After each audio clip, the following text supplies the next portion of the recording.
Even closer. Thank you. Now that we have a Korean group. Well, remember, we're looking at the back, right? That first priest reading the book is Father Andrew. Father Andrew was the one who commissioned Greco. And perhaps also talking Greco, don't forget who's going to pay. Put me there.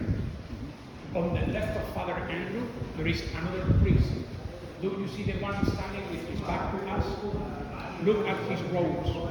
Here, Greco was one of the first painters in art history representing that transparency.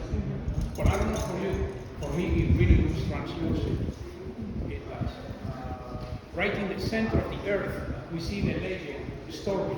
The two saints that are holding the dead body of the Lord of God. Seer saint, the one that is on the right, the one that is holding the back, the shoulders, Saint Augustine. Saint Augustine was a bishop. Look at the hat he wears. That's a mitre, bishop's hat. Different shape and color from the hats we have seen in the cathedral. Remember those of the cardinals? Oh, I'm sure that some of you remember that the oldest city in your country was named after him, northeastern Florida.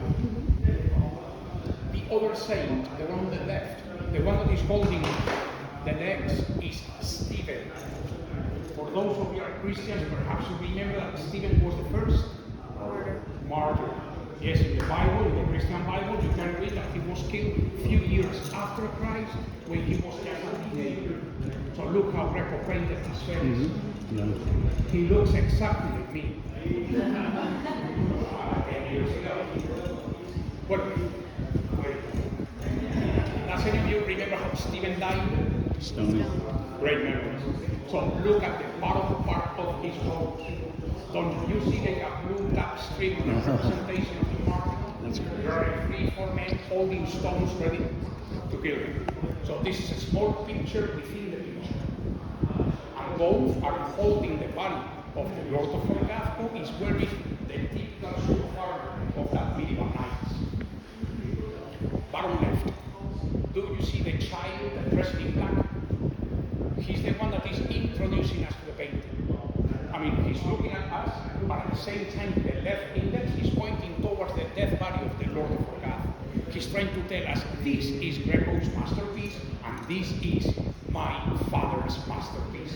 Because that's the portrait of Greco's son, George, was his name.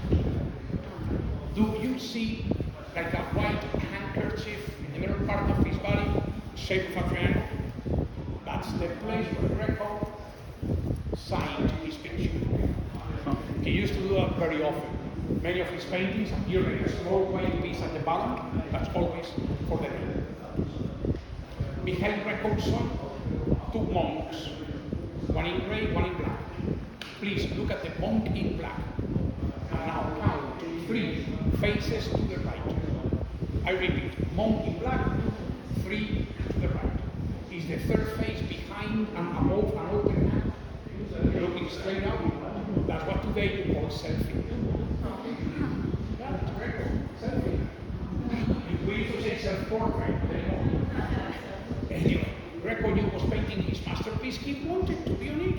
Why not? Well, we have seen the earth. Now let's go up to heaven. But in the way looking up, we discover that right at the very center of the picture, there is an angel wearing green robes on the legs. Do you see that angel? Look at the right hand. Tell me, do you see a baby? I know it's difficult. It's almost translucent, but there is like a small body. Why don't we see clearly? Because Greco was trying to represent that spirit, soul of the dead person. And the angel is the one that is lifting up to paradise. Who are waiting for this new soul arriving? To the left, in red and blue, Mary. When we look at her face, at the same time we are looking at the face of Greco's wife. So he made a family portrait and he saved some money, go for him. Behind Mary, up to the left, in yellow. Why do you know that is Peter?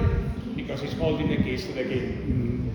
Opposite Mary, across the heaven's door, there is a saint who is kneeling almost naked, just wearing a camel skin John the Baptist. the Baptist. What is he doing? The Baptist is the one who is introducing Jesus to this new soul coming.